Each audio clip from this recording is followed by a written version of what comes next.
নমস্কাৰ, জ্ঞান বিজ্ঞান চেনেলটিলৈ সকলোকে স্বাগতম জনাইছোঁ। অনুৰাধা শৰ্মা পূজাৰীৰ মেৰেং উপন্যাসখনি পাঠ কৰিবলৈ লৈছোঁ। মেৰেং 1910ৰ পৰা 2010ৰ অনুভৱ। সেই সমাজ আজিৰ সমাজ নহয়। 60 বছৰ পূৰ্বৰ পুৰণি অসমৰ কথা, যি সময়ত নৰ্থ ইষ্ট ফ্ৰণ্টিয়াৰ এজেঞ্চি অসমৰ অংগৰূপেই আছিল। 50-60টা বছৰ মহাকালৰ বুকুত তেনেই ক্ষুদ্ৰাতি ক্ষুদ্ৰ সময়। 1950ৰ ভূমিকম্পই অসমৰ নদ-নদী, জান-জুৰি, পাহাৰৰ ভৌগোলিক অৱস্থিতি বহু পৰিমাণে সলাই পেলালে। ঠিক তেনেকৈ ভাৰতবৰ্ষৰ স্বাধীনতাৰ আগৰ আৰু পিছৰ দুটা ভিন্ন সময়ে সলালে অসমীয়া সমাজ জীৱন আৰু নেফাৰ জনজীৱনৰ শৈক্ষিক আৱেগিক দিশ। দুৰ্গম পথৰ বাধা নেওচি অক্লান্ত পৰিশ্ৰমেৰে আত্মোৎসৰ্গ কৰা আমেৰিকান ব্যাপ্টিষ্ট মিছনেৰীসকলৰ কথা পঢ়িবলৈ পাওঁ। ধৰ্ম প্ৰচাৰক মুখ্য কৰি আন্ধাৰ নাশিবলৈ যাওঁতে তেওঁলোকে আত্মবলিদান দিছিল, ঈশ্বৰৰ বাণী কঢ়িওৱা দূত হিচাপে। কিন্তু 60 বছৰ আগেয়ে কেৱল শিক্ষা প্ৰসাৰৰ স্বাৰ্থত শিক্ষাৰ ৰেঙনি নপৰা বাঘ-ভালুক, হাতী-সাপ আদিৰ সৈতে একেলগে ওচৰা-ওচৰিকৈ গাঁও পাতি থকা নেফাৰ জনগোষ্ঠীৰ মাজলৈ শিক্ষাৰ বন্তি কঢ়িয়াই নিছিল এদল অসমীয়া শিক্ষকে, যিসকলক নেতৃত্ব দিছিল এডিনবৰা বিশ্ববিদ্যালয়ৰ শিক্ষাৰে শিক্ষিত এগৰাকী বিদুষী নাৰী ইন্দিৰা মিৰিয়ে। যি সময়ত নেফাৰ জনগোষ্ঠীসমূহ অচিন ব্যক্তিক দেখিলে আক্ৰমণ নতুবা পলায়ন ভাৱাপন্ন আছিল, বহু বগা চাহাবক টুকুৰা টুকুৰকৈ কাটি নদীত উটুৱাই দিছিল, তেনে সময়ত চৰকাৰে দিয়া শিক্ষা বিস্তাৰৰ দায়িত্ব লৈ শদিয়াত শিক্ষা প্ৰসাৰৰ কেন্দ্ৰ কৰি বহিছিলগৈ ইন্দিৰা মিৰি। সেয়া 1947ৰ কথা। ইন্দিৰা মিৰি আৰু শিক্ষকসকলক লগতে নেফাৰ অন্যান্য বিষয়াসকলৰ নিষ্ঠা, সংযম, উন্নয়নমুখী মনোভাৱ, বিপদ-বিঘিনি নেওচি মাহৰ পিছত মাহ, বছৰৰ পিছত বছৰ কাম কৰি যোৱা অক্লান্ত সেনানীসকলৰ ত্যাগৰ কথা জানিলে গৌৰৱ হয়। আজিৰ সমাজে, আজিৰ শিক্ষা ব্যৱস্থাৰ শিক্ষিত সমাজে কল্পনা কৰিব নোৱাৰা এক ইতিহাস এয়া। অথচ তেওঁলোক আমাৰ মাজৰেই মানুহ আছিল। মাত্ৰ 60 বছৰ আগেয়ে ঘটিছিল এই সোণালী অধ্যায়ৰ পাতনি। এদল সৎ অসমীয়া, এদল আত্মত্যাগী শিক্ষক, এখন নিভাঁজ সৰল পাহাৰীয়া সমাজ স্বাধীনতাৰ পিছৰ পৰা ভাগি ছিগি যাবলৈ আৰম্ভ কৰিলে। মনবোৰত বিভেদকামী অনুভৱ, অৱহেলাৰ অভিমানে বাঁহ সাজিলে। কিছুমান অদূৰদৰ্শী গজদন্ত মিনাৰত বহা আমোলা বিষয়াই দেশৰ ৰাজনৈতিক আৰু প্ৰশাসনিক ব্যৱস্থাত আধিপত্য বিস্তাৰ কৰি বগা চাহাবৰ সলনি কলা চাহাবৰ হুকুম চলাবলৈ ল'লে। ফলস্বৰূপে সৰল, নিষ্ঠাৱান কৰ্মীৰ দল নিজ সংস্কৃতিৰে সমৃদ্ধ বিভিন্ন জনগোষ্ঠী আৰু বৰ অসমৰ ভৌগোলিক পৰিসীমাই দিশ সলাই পেলালে। অসমীয়া ভাষাক মাধ্যম হিচাপে লৈ পঢ়া-শুনা কৰা ছাত্ৰ-ছাত্ৰীয়ে হঠাতে চৰকাৰী নিৰ্দেশ মৰ্মে অসমীয়া ঠাইত হিন্দী ভাষা গ্ৰহণ কৰিবলৈ বাধ্য হ'ল। ভাষাৰ সন্মোহনী শক্তিয়ে দেশৰ সীমা বুজি নাপায়। সেয়ে ভাষা বিচ্ছিন্ন কৰি দিয়াৰ লগে লগে আপোনা-আপুনি ৰাজ্যবোৰ গাই-গুটীয়া হ'বলৈ আৰম্ভ কৰিলে। উত্তৰ-পূৰ্বাঞ্চলৰ ভাৱাৱেগ অনুধাৱন নকৰা এচাম দিল্লীৰ উচ্চ প্ৰশাসনিক বিষয়াৰ নিযুক্তিয়ে দেশৰ অতি স্পৰ্শকাতৰ আৰু উত্তৰ-পূৰ্বাঞ্চলৰ ভৌগোলিক, ৰাজনৈতিক, সামাজিক বিচ্ছিন্নতাত উৎসাহ যোগোৱাই নহয়, সম্প্ৰীতিৰ এনাজৰীডাল ছিন্ন কৰাত আগভাগ ল'লে। অসমীয়া উচ্চ শিক্ষিত সমাজো ইয়াৰ বাবে কিঞ্চিৎ দায়ী আছিল।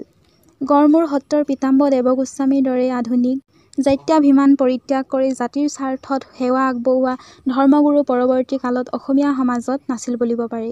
মহাপুৰুষ শ্ৰীমন্ত শংকৰদেৱৰ ধৰ্ম-সংস্কৃতিৰ প্ৰভাৱ ইন্দিৰা মিৰিয়ে চিংফৌ, খামটি, ডফলা সমাজত প্ৰত্যক্ষ কৰিছিল। কিন্তু এই ধাৰাবাহিকতা ৰক্ষা কৰা গুৰুৰ অভাৱ ঘটিল।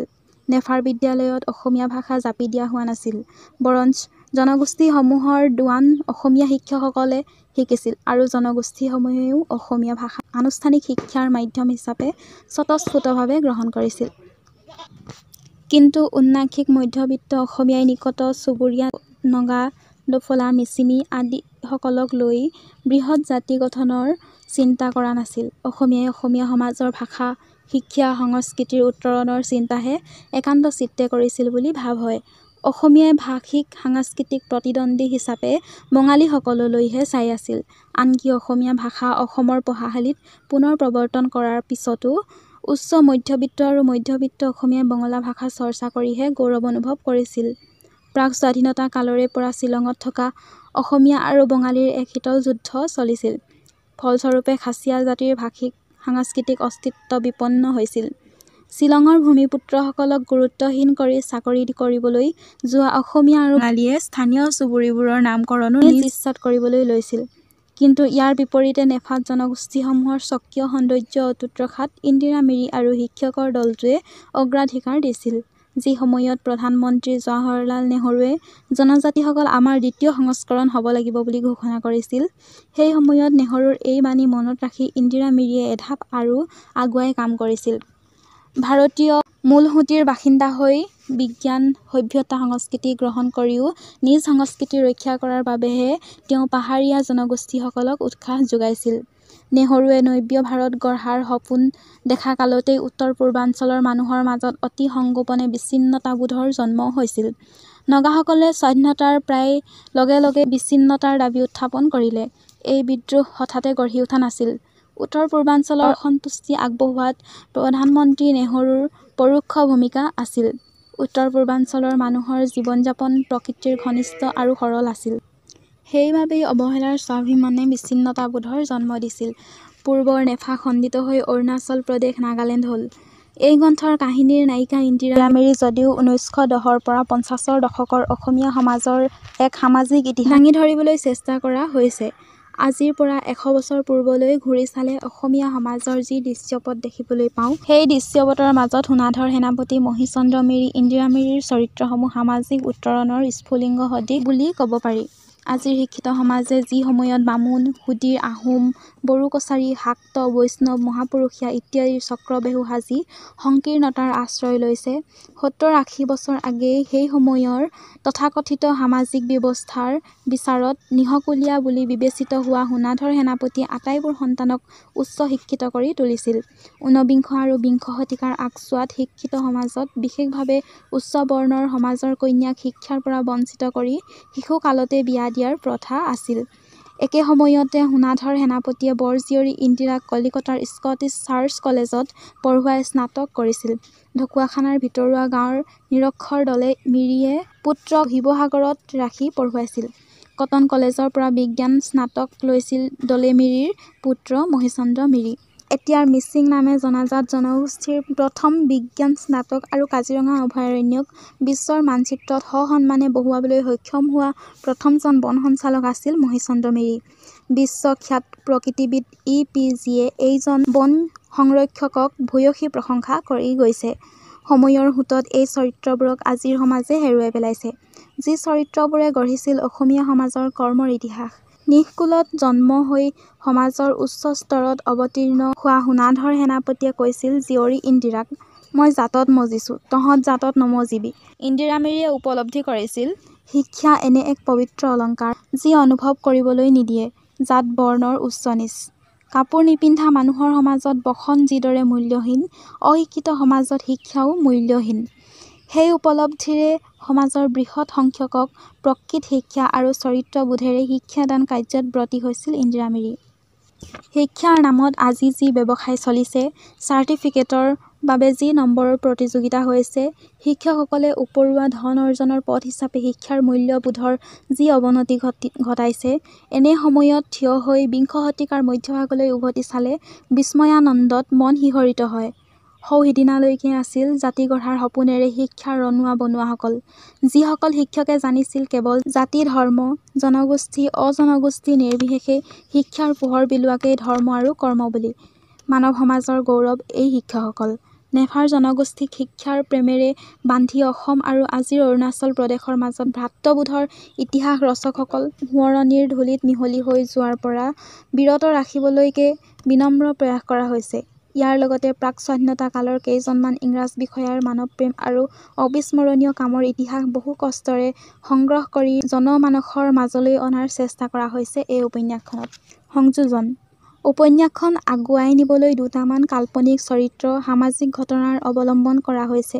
স্থানৰ নাম সম্পৰ্কে বিভেদ থাকিব পাৰে। ইন্দিৰা মিৰিয়ে তেওঁৰ শহুৰেকৰ ঘৰ ঢকুৱাখানাৰ মৌখোৱা গাঁও বুলি উল্লেখ কৰিছে আত্মজীৱনী মই আৰু নেফাত। গাঁওখনৰ মানুহৰ মতে গাঁওখনৰ নাম মহখোৱাহে।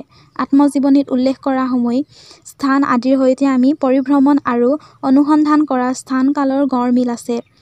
সম্ভৱতঃ বৃদ্ধাৱস্থাত আত্মজীৱনী লিখাৰ বাবে স্মৃতিয়ে প্ৰবঞ্চনা কৰিছিল তেখেতক। উপন্যাসত এই আঁসোৱাহসমূহ দূৰ কৰিবলৈ চেষ্টা কৰা হৈছে। উপন্যাসখনত ইন্দিৰা মিৰিৰ ব্যক্তিত্ব গঠনত প্ৰধান ভূমিকা লোৱা শিক্ষা জীৱন, পৰিয়াল আৰু সামাজিক বাতাৱৰণ, দুধৰ্মীয় কৰ্মোদ্যমৰ স্থলী নেফাক মুখ্য কৰিহে আলোকপাত কৰা হৈছে। নেফাৰ পৰা ঘূৰি অহাৰ পিছৰ জীৱনৰ কৰ্ম আৰু সামাজিক কাম-কাজ ইন্দিৰা মিৰিৰ দৰে অসাধাৰণ প্ৰতিভাসম্পন্ন কৰ্মোদ্যোগী ব্যক্তিৰ বাবে সাধাৰণ ঘটনা বুলি গণ্য কৰি প্ৰাধান্য দিয়া হোৱা নাই। মেৰেং এখন উপন্যাসহে। ইতিহাস অধ্যয়ন কৰি তথ্যক অৱলম্বন কৰি উপন্যাসখন গঢ়া হৈছে। গতিকে পঢ়ুৱৈয়ে ইন্দিৰা মিৰিৰ জীৱনী বুলি যাতে গ্ৰহণ নকৰি এখন উপন্যাস হিচাপেহে গ্ৰহণ কৰে। কাৰণ ইন্দিৰা মিৰিৰ দৰে গগনচুম্বী ব্যক্তিত্ব আৰু প্ৰতিভাক সম্পূৰ্ণৰূপে দাঙি ধৰিব পৰা যোগ্যতা আৰু ক্ষমতা মোৰ দৰে নিকিন লেখকৰ বাবে সম্ভৱপৰ নহয়। অনুৰাধা শৰ্মা পূজাৰী। শদিয়াৰ হঠফুল। শদিয়ালৈ নাযাবা, হঠফুল নাখাবা, কেঁচা পাতত নাবান্ধিবা লোণ, উপজিয়েই বুঢ়া হয় কোন? কোন? নাজানো। নাজানো? এইটোকে নাজান? হি হা হা। যা নেখেলো। মেৰেং দুপদাপকৈ হাত ভৰি মাৰি প্ৰায় দৌৰি আহিল।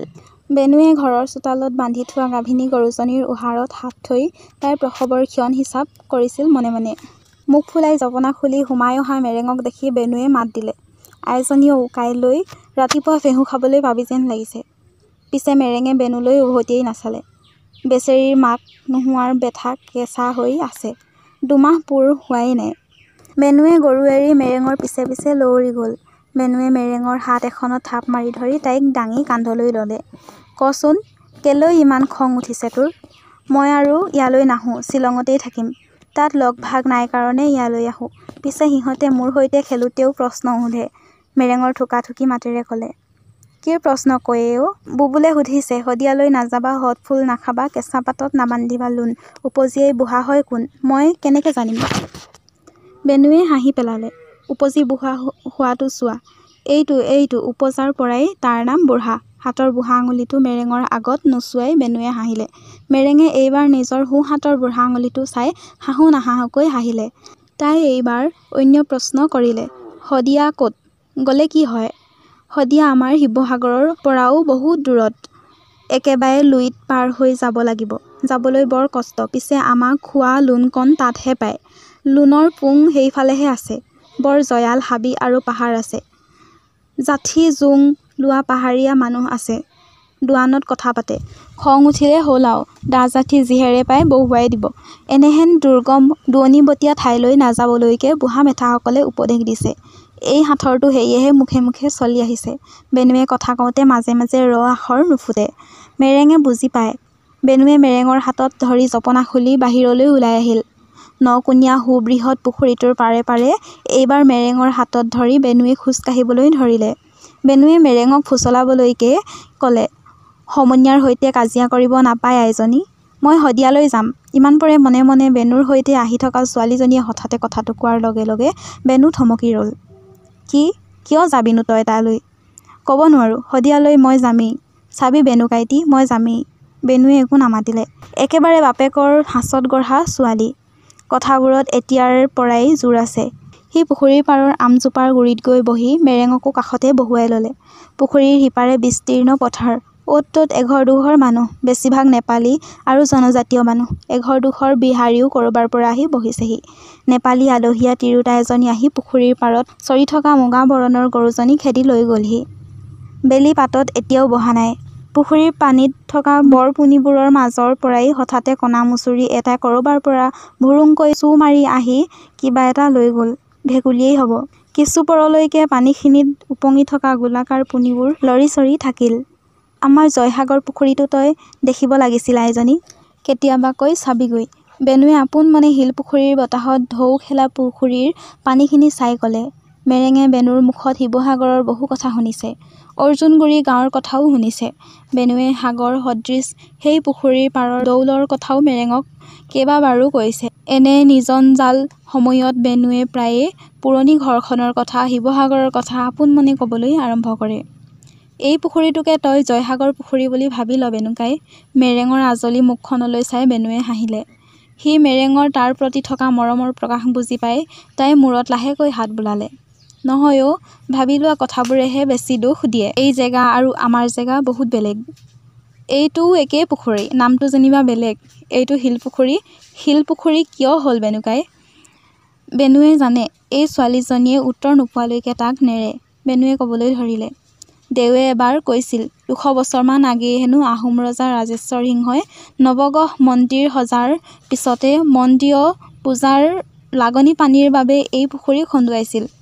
গুৱাহাটীৰ এই অঞ্চলৰ মানুহৰ খেতি খোলাৰ মাজত এই পুখুৰীটোৱে পিছে মানুহক বৰ সকাহ দিছে দেই। শিলৰ ফলিত এই পুখুৰীয়ই ইতিহাস লিখি থোৱা আছে বুলি জানো। পিছে মোৰ আকৌ আখৰ চিনা নহ'ল নহয় আইজনী। পিতায়ে ভীমকলৰ পাত আনি ইকৰাৰ কলম সাজি এবাৰ পাঠশালালৈ পঠিয়াইছিল। দুদিনমান গৈ এছাইৰ কোবো খালোঁ। তাৰ পিছতে বৌতি মৰিল। তাতেই পঢ়া-শুনাৰ অন্ত। ভীমকলৰ পাত আকৌ কিয় নিছিলি?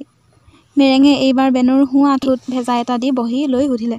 বেনুৱে চকুকেইটা সৰু কৰি দূৰলৈ চাই পঠিয়ালে। মেৰেঙৰ এনে লাগিল যেন বেনুৱে শিৱসাগৰৰ তাৰ মৰমৰ অৰ্জুনগুৰি গাঁওখনলৈ চাই পঠিয়াইছে।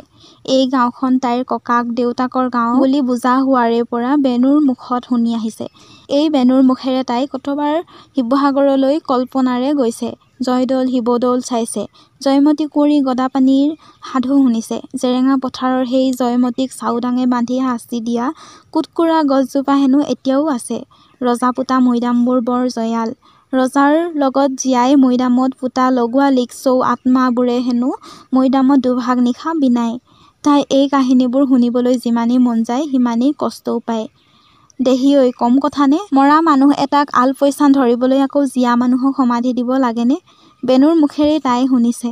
তাইৰ ককাক আজুককাক ৰজাদিনীয়া সোণাৰী, তাইৰ ডিঙিত থকা কৰ্দৈশিৰীয়া মণিধাৰ ককাকে নিজ হাতেৰে এসময়ত গঢ়া। এই অৰ্জুনগুৰিতে সিহঁতৰ বনিয়া সম্প্ৰদায়ৰ মানুহবোৰ আছে। বেনু বনিয়া সম্প্ৰদায়ৰে। দেউতাকে বেনুক 15 বছৰীয়া মানতে গাঁৱৰ পৰা লৈ আহিছিল। স্বৰ্গদেউ গৌৰীনাথ সিংহৰ কুঁৱৰীয়ে হেনো তাইৰ উপৰি পুৰুষে গঢ়া অলংকাৰ পচন্দ কৰিছিল। এইবোৰ বেনুৰ মুখতে শুনা কথা। মেৰেঙে হঠাতে অনুভৱ কৰিলে তাই যেনেকৈ নিজৰ ভাৱনাৰ মাজতে ডুব গ'ল বেনু কিবা ভাৱনাত ডুব গৈছে। মেৰেঙে বেনুক ঠেলা এটা মাৰি সুধিলে, ঐ ভীমকলৰ পাত স্কুললৈ কিয় নিছিলি নকলি যে? বেনুৰ সম্বিত ঘূৰি আহিল। বহুত কথাই মনত পৰি যায় অ' কেতিয়াবা। কোনটো কওঁ যেন লাগে। ভীমকলৰ পাতখিলা ঈশ্বৰে যেন সৰু ল'ৰা-ছোৱালীয়ে আখৰ লিখিবলৈকে সজিলেও। তোক মই বাও চেক পালে দেখুৱাম।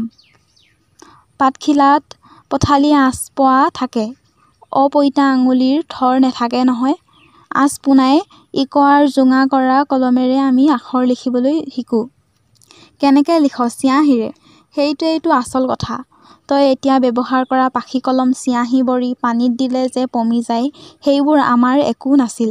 আমি পুৰৈ শাকৰ পৰা পকা গুটিবোৰ চেপি ৰস উলিয়াইছিলোঁ। কেতিয়াবা ফুটকলাৰ ফুল সামৰাৰ পিছত গুটিটো থেতালি ৰস উলিয়াইছিলোঁ। বৰ ভাল ৰং হয়। কলপাতত আখৰ লিখিবলৈ ভাল। এই ৰসবোৰ আকৌ চাদৰ ৰিহা মেখেলাতো দি বহুতে চখ কৰিছিল। আমাৰ বৌতিৰ সমন্বিয়া ভনীয়েক এজনীয়ে সূতাত এনে ৰং কৰি তাঁতত বৈ চাদৰ পিন্ধি চমক দেখুওৱা মই দেখিছিলোঁ। সেই মাহীদেৱে আমাৰ ঘৰৰ পিছফালৰ হাবিদৰাৰ পৰা আঁচু কৰি গছৰ পাত নিবলৈ পায়ে আহিছিল। মুগা সূতাত আঁচু কৰি ৰস দিলে বেছিকৈ ৰং ধৰি উজ্জ্বল বৰণীয়া হয়। মেৰেঙে যেন এখন অচিন পৃথিৱীৰহে সন্ধান পাই গৈছে। তাই বেনুৰ ডিঙিত হাত দুখনেৰে সাৱটি সুধিলে, তই মোক এনেকুৱা ৰং কৰি দিব পাৰিবি? ধেত আকৈ, তই এইবোৰ ক'ত লগাবি? এই ৰংবোৰ পকা ৰং। এবাৰ লাগিলে কাপোৰ ফাটিলেও নেযায়। এবাৰ মোৰ চেমিজত জামু খাওঁতে ৰং লাগি নোযোৱা হৈছিল নহয়। মায়ে গালি পাৰিছিল। কৈছিল ভালকৈ বস্তু খাব জনাটো মানুহৰ ডাঙৰ গুণ। মেৰেঙৰ কথাকেইটা কওঁতে মাকৰ মুখখনলৈ মনত পৰি মুখখন ম্লান হৈ গ'ল। কিমান যে মৰম কৰিছিল তাইক। এই পৃথিৱীলৈ মাক আৰু ঘূৰি নাহে। মাকে তাইক এৰি যাওঁতে বাৰু এবাৰো বেয়া নালাগিলনে? আৰু তিনিদিনীয়া ভায়েকটো? সি মাকৰ চেহেৰাই মনত পেলাব নোৱাৰিব। এই পানীকেঁচুৱা ভায়েকটোতকৈ তাই বহু ভাগ্যৱতী। অন্ততঃ তাই মাকক সৰহদিন পালে। বেনুৱে মেৰেঙৰ মনৰ ভাৱবোৰ মুখখন চাই ধৰিব পাৰিলে। বেলিটো গৈ পশ্চিমৰ ফুটুকানি পাৰ হৈ পাহাৰটোৰ সিপাৰে লুকাব খুজিছে। মেৰেঙৰ মুখত বেলিৰ সোণবৰণীয়া ৰঙৰ ছিটিকনি পৰিছে। অজানিতে বেনুৰ হুমুনিয়াহ এটা ওলাই আহিল। পানীকেঁচুৱা এটা হৈ সৌ সিদিনালৈকে থকা ছোৱালী মেৰেং ডাঙৰেই হ'ল। তাইক বুজাবলৈকে বেনুৱে ক'লে, তোৰ এতিয়া বহুত দায়িত্ব আইজনী। তোৰ পিছৰ কেঁচুৱা ভাই-ভনী কেইটাক তই চাব লাগিব। কলিতেই মাক নোহোৱা পানীকেঁচুৱা ভাইটোৰ কথা তই ভাবিব লাগিব। তই পাৰিবি। চাওঁতে চাওঁতে তই 10 বছৰীয়া হবি। বামুণৰ ঘৰৰ ছোৱালী হোৱা হ'লে গৌৰী দান কৰি কেতিয়াবাই বিয়া দিলেহেঁতেন। কিয়? মেৰেঙৰ চকুকেইটা বহল হৈ গ'ল। বামুণৰ ছোৱালীবোৰৰ বাবে 9-10 বছৰীয়া ছোৱালী মানেই বহুত বয়স। তই ভালকৈ নুবুজিবি। ছোৱালী ঘৰতে শান্তি হ'লে সেই ছোৱালী অস্পৃশ্য হয়। আৰু গৌৰী দান কৰিব পাৰিলে হেনো পুণ্য হয়। বামুণৰ লগতে চহকী আন জাতৰ ডাঙৰ মানুহবোৰেও এই নিয়মত বিয়া দি পুণ্যৰ ভাগ পায়। ঘৰতে তুলনি হোৱা ছোৱালী থাকিলে জুই পানী নিষেধ কৰি সমাজে তেনে ছোৱালীৰ ঘৰখনক এঘৰীয়া কৰে। কেতিয়াবা এনে ছোৱালী বুঢ়া মানুহ একোটা নতুবা আহঁত গছ এজোপা লৈ বিয়া দি মানুহ ঘৰৰ পাপৰ পৰা উদ্ধাৰ হয়। আমাৰ ঔতলিৰ ফালে বামুণ দুঘৰমান আছে। দেহি ঐ ফুল কুমলীয়া ছোৱালীবোৰৰ বিলৈ দেখিলে বেথা লাগে। ৰহ, এইখিনিতে আৰু এটা কথা মনত পৰিছে। আমি যে অলপ আগতে ৰঙৰ কথা পাতি আছিলোঁ, আৰু এবিধ ৰঙৰ কথা কওঁ শুন। এবাৰ সেই ঔতলিৰ বামুণ এঘৰলৈ গৈছিলোঁ তামোল পাৰিবলৈ। এইবোৰ কামত আমাক সিহঁতে মাতে। তেহেঁতৰ ঘৰতে মোক ক'লে, বেনু যাচোন বাঁহবাৰীৰ পৰা কুমলীয়া ভলুকা বাঁহৰ লেকেচি কেইটামান কাটি আনগৈ। বাঢ়নীডৰাত সোমাই কেইবাটাও বাঁহৰ লেকেচি কাটি আনিলোঁ। লেকেচি মানে? মেৰেঙে হঠাতে সুধিলে। বাঁহৰ দুখাই পৰা পাতবোৰ দেখিছ নহয়, কুমলীয়া পাতবোৰ বাঁহৰ আগত থাকে। সৰু লিকলিকীয়া এই বাঁহৰ আগবোৰকে লেকেচি বোলা হয়। এনে লেকেচি দুষ্ট কথা নুশুনা ল'ৰা-ছোৱালীক দুচাট দিবলৈ ঢেঁকীঘৰ, মাৰল নতুবা ভঁৰালৰ বেৰাৰ চেপাত লুকুৱাই থোৱা হয়। মই ভাবিলোঁ, বামুণৰ ঘৰতনো কোন এনে দুষ্ট ল'ৰা-ছোৱালী আছে? এজনীয়েই ছোৱালী আছে। তাই আকৌ ফুলতে বাৰী হৈ ঘৰলৈ ঘূৰি আহিছে। সেই একেই কাহিনী। 9 বছৰ বয়সতে বিয়া দিছিল। পিছে তাইৰ তুলনি নৌহওঁতেই গিৰিয়েকক সাপে খুটিলে। তাই শহুৰৰ ঘৰ নেদেখোঁতেই বাৰী হ'ল। বাকী 3টা ল'ছোৱালী সৰু। লেকেচিৰে কোবাবৰ বয়স হোৱা নাই। ভাবিলোঁ দমৰা পোৱালি আছে চাগৈ। দমৰাবোৰ বৰ দুষ্ট হয় আকৌ। তই ৰঙৰ কথাহে ক'ব খুজিছিলি। মেৰেং অধৈৰ্য হৈ পৰিল। তাকেইতো ক'বলৈ গৈ আছোঁ অ'। চোতালতে খেৰ খৰিৰে জুই একুৰা ধৰি থোৱা আছিল। মই লেকেচি কেইডাল আনি দিয়াৰ লগে লগে খুৰাক এজনে লেকেচিবোৰ লৈ বাছি বাছি কুমলীয়া কেইডাল জুইত সেকি ল'লে।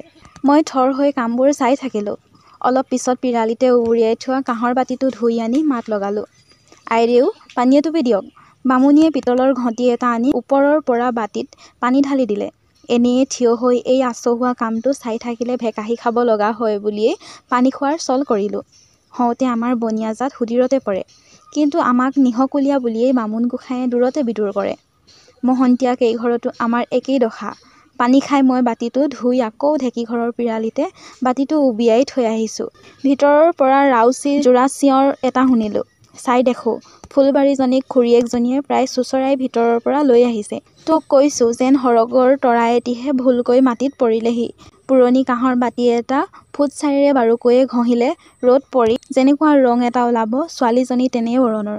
খাটি মিঠা বৰণীয়া। আমাৰ সৌ তেলীয়া ঘোঁৰাকেইটা দেখিছ নহয়, সিহঁতৰ নেজৰ দৰে একোছা চুলি। এলান্ধুৰ দৰে ক'লা, কঁকাললৈকে বৈ পৰা। পাভ মাছৰ দৰে ৰঙচুৱা ওঠযোৰ থৰথৰকৈ কঁপি আছিল। হৰিণা পহুৰ দৰে ভেলেকি চকুহালৰ পৰা হৰ-হৰকৈ পানী বাগৰিছিল।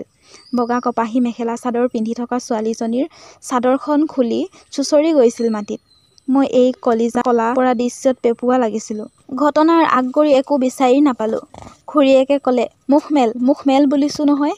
তাই শেষবাৰৰ বাবে ক'লে, মোৰ দাঁতবোৰ ক'লা নকৰিবি অ'। মই তহঁতৰ ভৰিত ধৰি কাবৌ কৰিছোঁ। পিছে একো কথা তাইৰ নৰজিল। জুইত পোৰা বাঁহৰ লেকেচিবোৰ কুহুমীয়া কৰি ৰস উলিয়াই তাইৰ আগদাঁত দুপাৰিত ঘঁহি দিলে। লগতে লেকেচিবোৰ চোবাবলৈ দিলে। ছোৱালীজনীয়ে হিকটিয়াই হিকটিয়াই চোবালে সেইবোৰ। এই নিদাৰুণ দৃশ্য চাবলৈ বেয়া পাই পুখুৰীৰ পাৰত বাচন ধোৱাৰ চলেৰে উচুপি থকা তাইৰ মাক বামুণীৰ কাষ পালোঁগৈ। এই নিদাৰুণ দৃশ্য চাবলৈ বেয়া পাই পুখুৰীৰ পাৰত বাচন ধোৱাৰ চলেৰে উচুপি থকা তাইৰ মাক বামুণীৰ কাষ চাপিলোঁগৈ। সুধিলোঁ, বোলো কি হৈছে আই? তেওঁ যি ক'লে সেয়া শুনি মই বাজ পৰা মানুহৰ দৰে হ'লোঁ। এই পোৰা বাঁহৰ লেকেচিৰ ৰসে তাইৰ ডালিমগুটিয়া বগা চিকচিকীয়া দাঁতবোৰ হেনো চিৰকাললৈ ক'লা কৰি পেলাব। বিধৱা ছোৱালীজনী সদায় ঘৰত থাকিব নোৱাৰে। শহুৰৰ ঘৰলৈ পঠাব লাগিব। পিছে শহুৰৰ ঘৰে কৈ পঠাইছে, সকা দাঁতেৰে বোৱাৰীক নপঠিয়াবলৈ। শহুৰৰ ঘৰত এই ছোৱালীৰ কি অৱস্থা হ'ব মই ভাবি শিয়ঁৰি উঠিলোঁ। নিজৰ ওপৰতে খং উঠিল। বাঁহৰ লেকেচিবোৰ আনি দি যেন মই এক অপৰাধ কৰিলোঁ এনে লাগিল। ছোৱালীজনী সিহঁতৰ নিজৰ মঙহৰ নহয় জানো? আই বোপাই খোৱাকহঁতে যদি তাইৰ দুখ নুবুজে, পৃথিৱীত কাৰ ভৰসাত তাই থাকিব? বামুণীয়ে ক'লে, বেনু, তহঁতৰ তিৰোতাবোৰ নিহকুলত জন্ম হৈ ভাগ্যৱতী। ইমান দিনে জানিছিলোঁ বামুণৰ বিধৱাই মাছ-মঙহৰ চুব নোৱাৰে। ৰঙা নীলা কাপোৰ পিন্ধিব নোৱাৰে, আ-অলংকাৰো পিন্ধিব নোৱাৰে। পিছে ঈশ্বৰে দিয়া দাঁতকেইটাও যে ক'লা কৰিবই লাগে নেজানিছিলোঁ। মেৰেঙে অবাক হৈ বেনুৰ কথা কোৱা মুখখনলৈ চাই থাকিল। তাইৰ বয়সীয়া ছোৱালী এজনীৰ কৰুণ কাহিনীয়ে তাইৰ অন্তৰাত্মা কঁপাই তুলিলে। সুধো নুসুধোকৈ তাই সুধিলে, গিৰিয়েক মৰিলে বামুণৰ ছোৱালীক এনেকুৱা কিয় কৰে?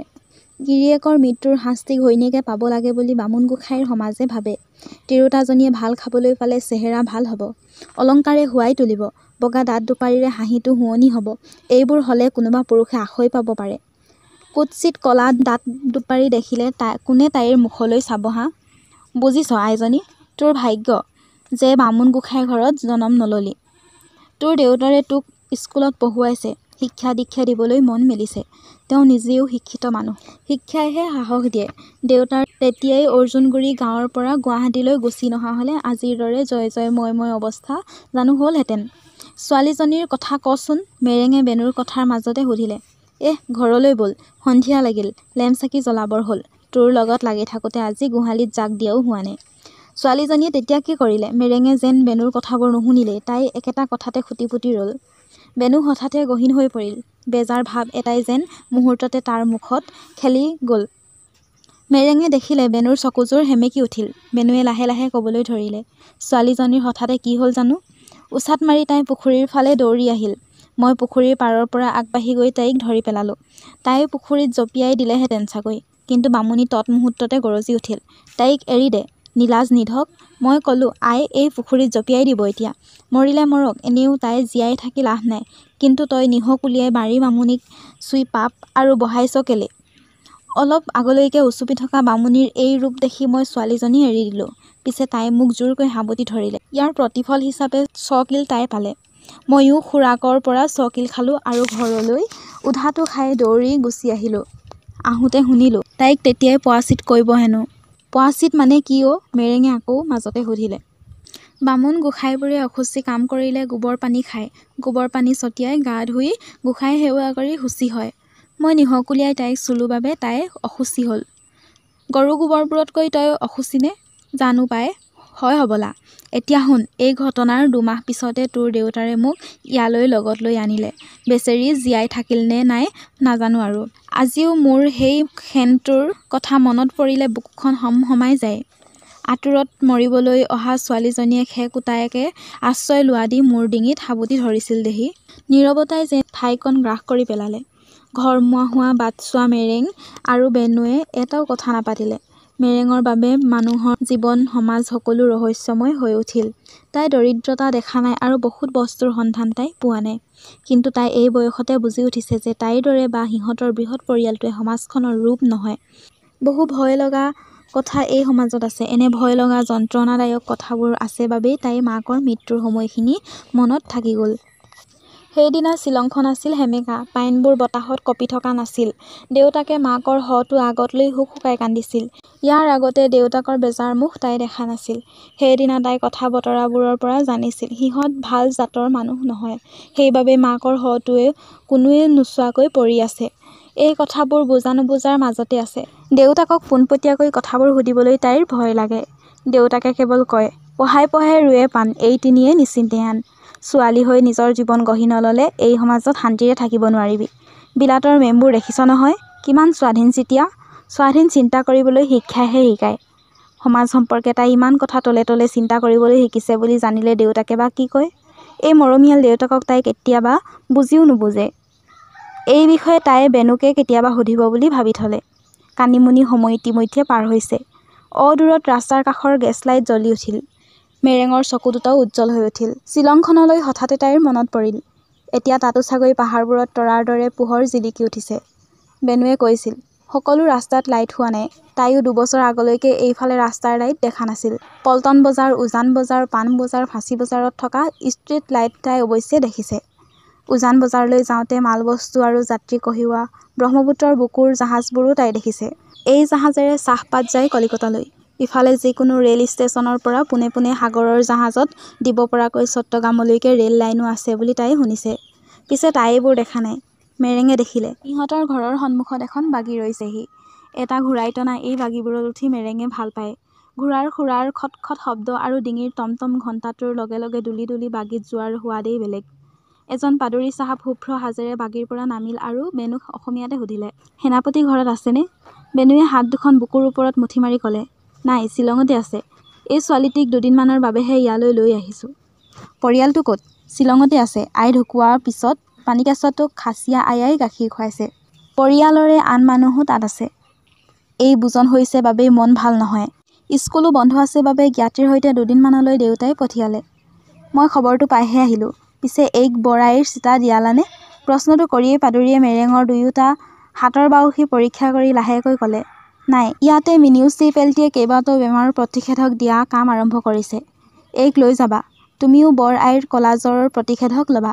বেনুৱে অলপ চেক পাই ক'লে, মই শৰীৰৰ যতন লওঁ।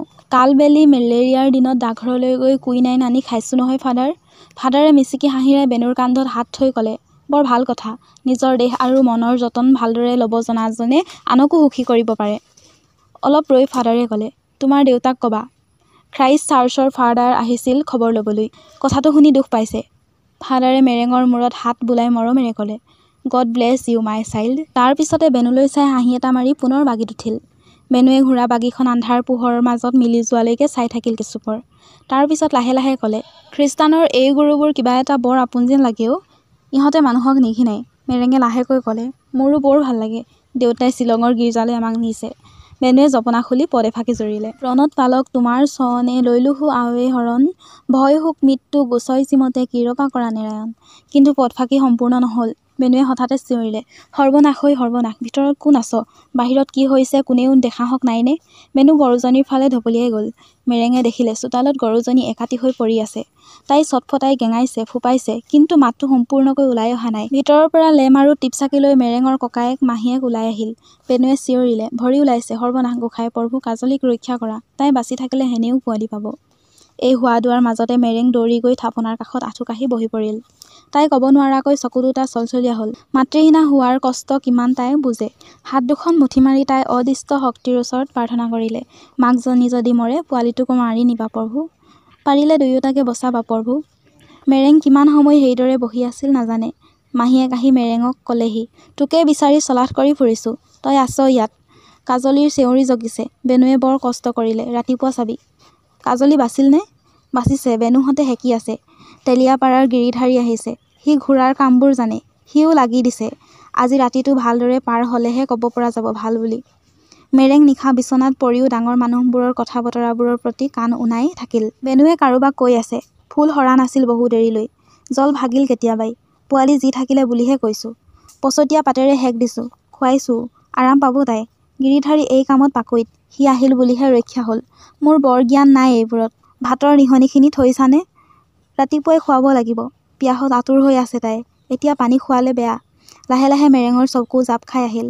এই কথা-বতৰাবোৰ তাই বৰকৈ বুজা নাই। কিন্তু এইবোৰৰ অৰ্থ বেনুৱে তাইক নকয় বুলিও তাই জানে।